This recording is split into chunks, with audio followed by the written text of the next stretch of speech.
You speak often of change as though it were a feeling, as though one day you will wake up and suddenly desire righteousness, discipline, clarity, strength. But change does not begin with desire. Desire is a weak thing. Change begins when truth confronts you and leaves you without excuse. You are alive. You have breath. You have another year placed before you. And that alone will testify against you if you waste it. The days of your life are not neutral. Every day is shaping you, bending you, carving something into your soul. You are not standing still. You are either becoming more disciplined or more careless, more humble or more proud, more focused or more distracted, more useful or more hollow. There is no pause button on character. You say you want a better life, but what you often mean is that you want an easier one. You want improvement without discomfort, growth without pressure, strength without strain. But the reality is this: everything that is alive grows against resistance. Muscles grow by tearing. Wisdom grows by correction. Integrity grows by choosing what is right when it costs you something.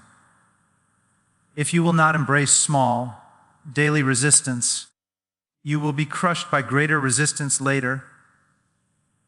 Improving yourself 1% every day is not a slogan, it is a sentence.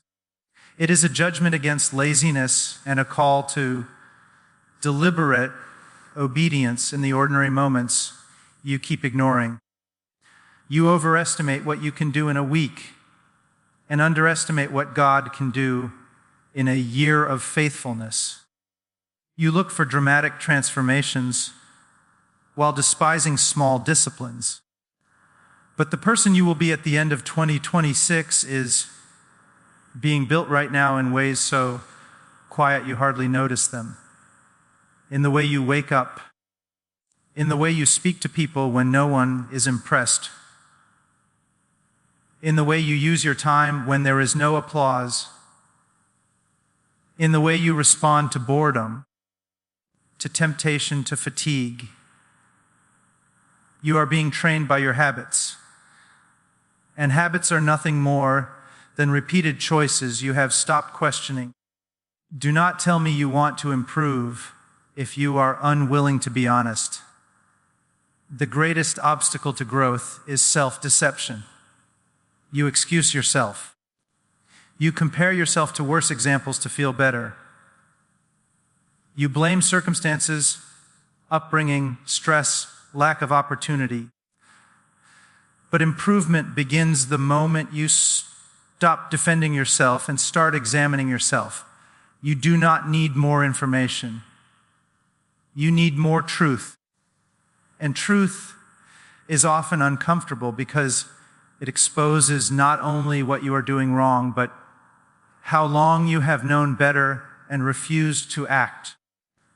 1% a day sounds small until you realize how rarely you give even that. You want to overhaul your life in a burst of motivation, but you cannot even govern your tongue for an hour, your thoughts for 10 minutes, your attention for a single task without drifting. The problem is not that your goals are too big. The problem is that your discipline is too shallow. You want results without roots. You want fruit without cultivation. But lasting change does not come from intensity alone. It comes from consistency under conviction. Every day you are voting for the kind of person you will become. You vote with what you read. You vote with what you watch. You vote with what you tolerate in your thoughts. You vote with how quickly you repent or how long you delay. You vote with whether you get up when it is hard or stay down because it is comfortable. And these votes accumulate. You do not wake up one day ruined or refined. You arrive there by agreement, one small decision at a time. You say you are waiting for clarity, but clarity often comes after obedience, not before it. You want to see the whole staircase before taking the first step. That is pride disguised as caution. Improvement requires humility, the humility to act without full assurance, to begin while still weak, to move forward while still afraid. 1% improvement means you stop negotiating with your conscience. It means when you know what is right, you do it even if it feels insignificant, even if no one sees it, even if it does not immediately change your circumstances. Do not despise the ordinary. Most people ruin their lives not through dramatic rebellion, but through neglect. They neglect their minds, letting them be filled with noise instead of truth. They neglect their bodies, abusing them with excess and calling it freedom. They neglect their relationships, assuming love will survive without effort. They neglect their spiritual life, assuming conviction will return on its own. And then they are surprised when everything collapses. 1% improvement is warfare against neglect. It is a daily refusal to drift. You are not as helpless as you pretend to be. You are disciplined in what you care about. You find time for what you value.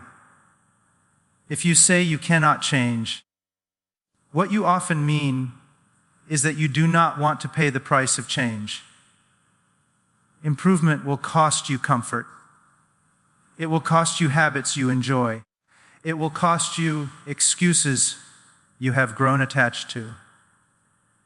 It will cost you the illusion that you are already doing enough. But it will give you something far greater: integrity.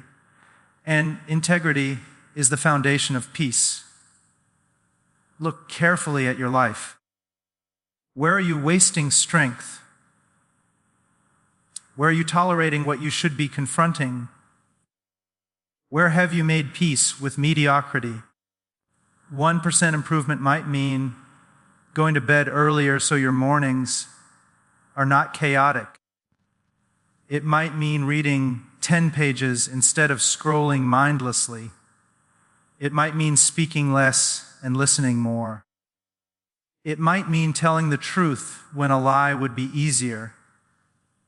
It might mean stopping something, not starting something.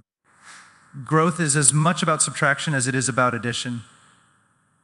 You must understand this: time does not change you. Time reveals you.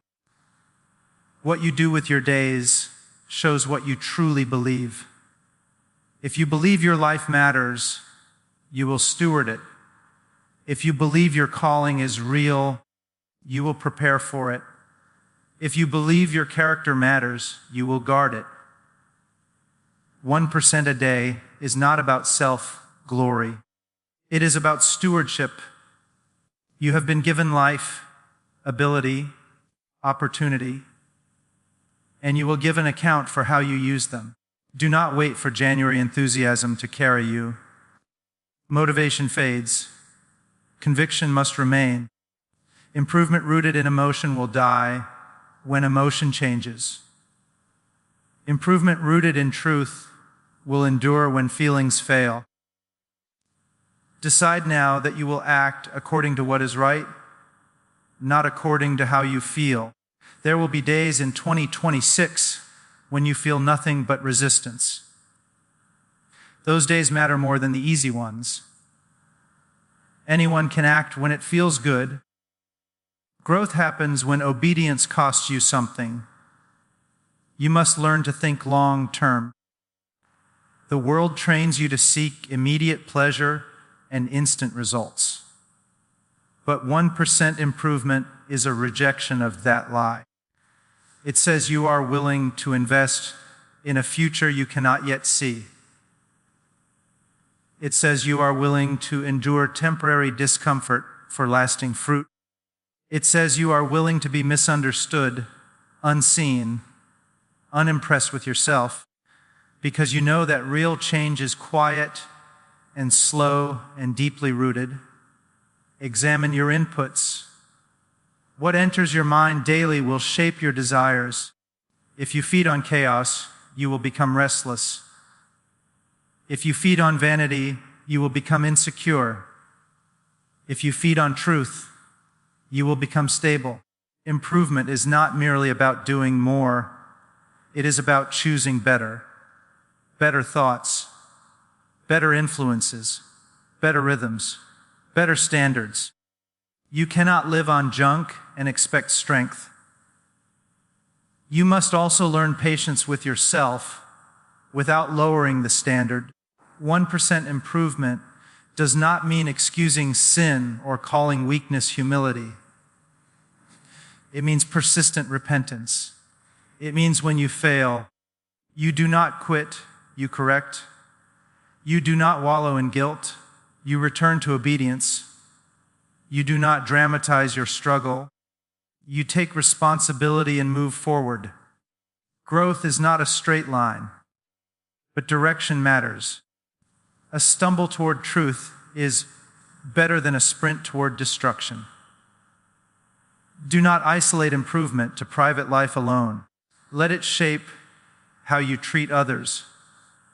1% improvement might mean becoming slower to anger, quicker to forgive, more willing to serve. It might mean choosing kindness when you have power, restraint when you have opportunity, generosity when you could keep more for yourself. The measure of your growth is not how impressive you sound, but how faithfully you love. You will be tempted to quit because progress feels invisible. But compounding is quiet. Seeds grow underground long before anything breaks the surface. You are changing even when you cannot see it if you are being faithful. Trust the process of obedience.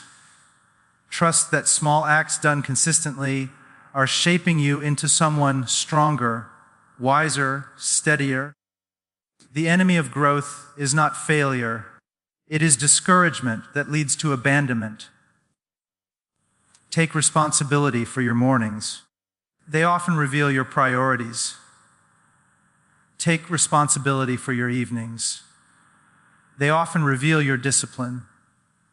Take responsibility for your words. They reveal your heart. Take responsibility for your thoughts. They reveal what you are becoming. 1% improvement is comprehensive. It touches every part of life, because every part of life is connected. Stop waiting for permission to be disciplined. Stop waiting for affirmation to be faithful. Stop waiting for perfect conditions to begin. They will not come. Improvement begins where you are, with what you have, under the conditions you dislike. That is how strength is formed. That is how character is built. You do not need to be extraordinary today. You need to be faithful today.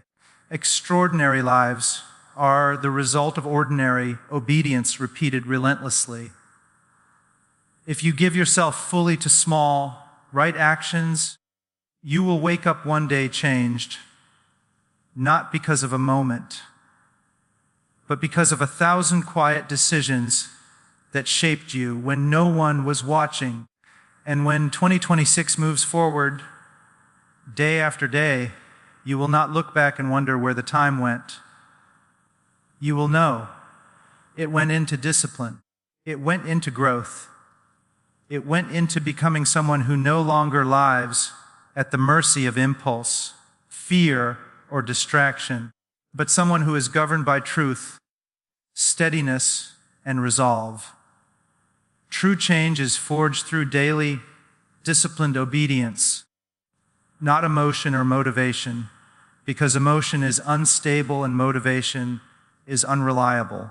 Feelings rise and fall with circumstances, sleep, praise, disappointment, and comfort. If your growth depends on how you feel, then your growth will always be shallow and inconsistent. One difficult morning, one discouraging conversation, one moment of boredom, and everything collapses. Discipline does not wait for permission from emotion. Obedience does not consult motivation before acting.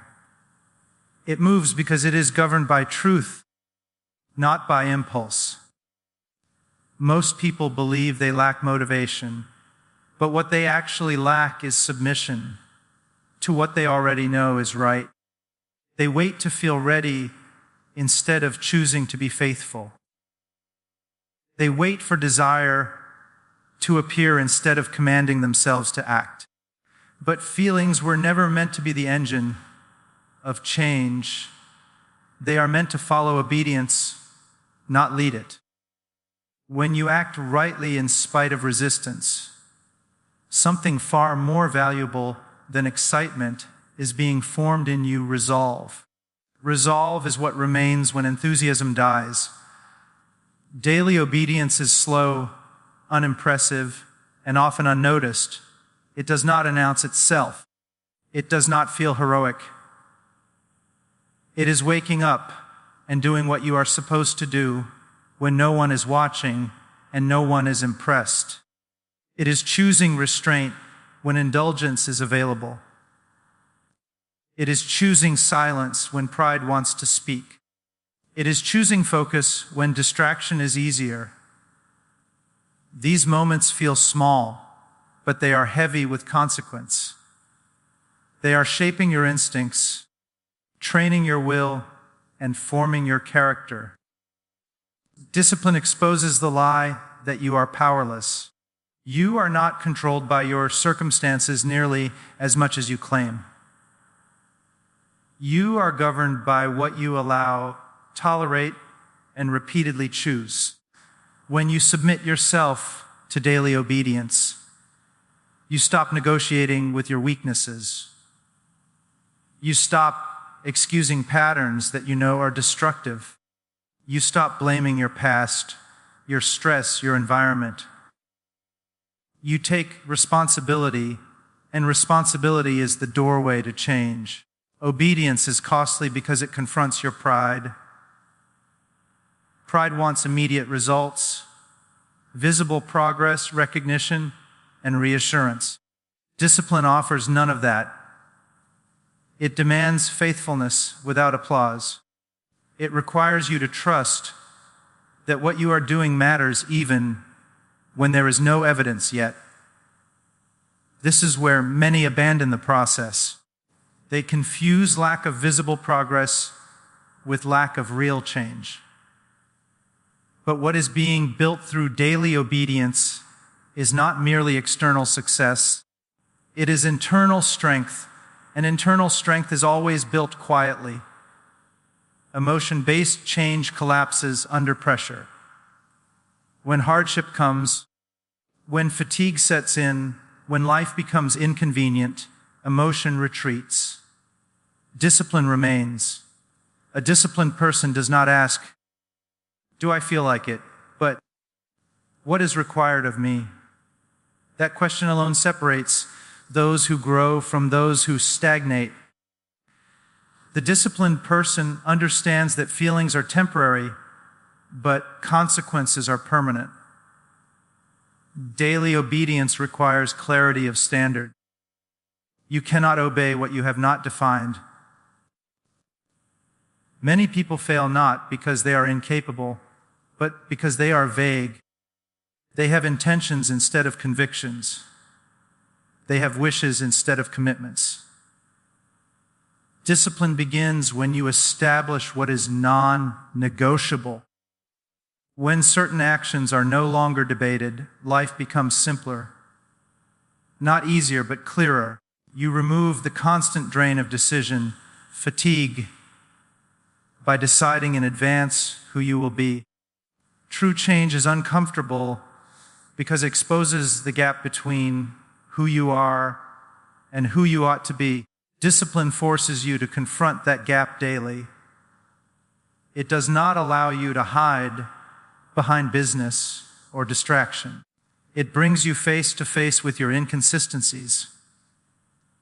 This confrontation can either humble you or harden you. If you respond with humility, obedience grows. If you respond with defensiveness, growth stops. There is a deep misunderstanding about freedom. Many believe freedom means doing what you want when you want. But that kind of freedom produces slavery to impulse. True freedom is the ability to do what is right even when you do not want to. Discipline creates that freedom. Obedience strengthens your will so that you are not ruled by appetite, fear, or comfort. You become capable of choosing the harder path because you are no longer fragile. Daily obedience also reveals your true priorities. You always make time for what you value most. Discipline exposes whether your stated values are real or merely spoken. If something matters, it shows up in your schedule, your habits, your boundaries. Obedience forces alignment between belief and behavior. That alignment produces integrity, and integrity produces peace. There will be days when obedience feels pointless. You will question whether small actions matter. You will feel behind. You will feel unimpressive. These are not signs that discipline is failing. They are signs that pride is being dismantled. The desire to feel significant is often the enemy of real growth. Discipline teaches you to be faithful without needing to feel important. Emotion-driven people live in cycles: excitement, effort, exhaustion, abandonment. Disciplined people live in rhythms: consistency, correction, endurance, maturity. Rhythm outlasts intensity. A life governed by obedience may look slower, but it is far more stable. Stability allows growth to compound. What you repeat daily becomes who you are. Daily obedience does not mean perfection. It means persistence. When you fail, discipline does not disappear, it redirects. You acknowledge the failure, you correct the course, and you continue. Emotion-based change collapses under failure. Discipline uses failure as instruction. It does not dramatize weakness, it addresses it. It does not quit because of a setback. It adapts and moves forward. You must understand that discipline is not punishment, it is training. Training assumes purpose. Obedience assumes that your life is going somewhere and that preparation matters. When you submit to daily discipline, you are declaring that your future is worth the effort, that your character matters more than your comfort, that your integrity is more valuable than temporary pleasure. Many wait for confidence before acting. Discipline understands that confidence is built through action. You do not become disciplined because you feel strong. You feel strong because you have been disciplined. Strength is a byproduct of obedience, not a prerequisite. Each act of faithfulness adds weight to your character. Over time, you become someone who can be trusted with more responsibility because you have proven faithful in little. Obedience also clarifies identity. When you repeatedly act according to truth, you stop asking who you are and start living as someone who knows. Discipline removes the confusion that comes from contradiction. When your actions and values align, life becomes more grounded. You are no longer pulled in opposing directions. That unity produces stability of mind and purpose. Daily obedience requires saying no far more often than saying yes. It requires boundaries. Boundaries are not limitations on freedom. They are protections for growth. Without boundaries, discipline cannot survive. You must decide what you will not tolerate, what you will not consume, what you will not excuse. Obedience sharpens discernment. You become more aware of what weakens you and more intentional about what strengthens you. Emotion promises comfort now and regret later. Discipline demands effort now and offers peace later. That peace is not the absence of difficulty, but the presence of alignment. When you know you are doing what is right, there is a steadiness that no circumstance can remove. That steadiness is the fruit of obedience. True change does not announce itself with dramatic moments. It reveals itself over time in restraint, patience, clarity, and resilience. You look back and realize that what once controlled you no longer does. Temptations lose power. Distractions lose urgency. Fear loses authority. Not because you became extraordinary in a moment, but because you submitted to ordinary obedience day after day. Discipline also teaches you to endure silence. Much of obedience happens without feedback. No affirmation, no immediate results. This silence refines motive. You learn whether you are acting to be seen or acting because it is right. When discipline remains in silence, it becomes deeply rooted. What is rooted deeply cannot be easily shaken. Daily obedience is a declaration of war against drift. Drift is subtle and passive. It requires no effort and leads nowhere good. Discipline is intentional. It requires effort and leads somewhere specific. Every day you either drift or you decide. Obedience is deciding again and again. Even when yesterday's decision feels distant, over time, discipline reshapes desire. What once felt forced begins to feel natural. What once required effort begins to require restraint not to do it. Obedience trains the heart. Desire follows practice. This is why waiting for desire is backward. Practice produces desire, not the other way around. True change forged through daily disciplined obedience is slow enough to humble you and strong enough to sustain you. It removes the illusion that transformation is accidental.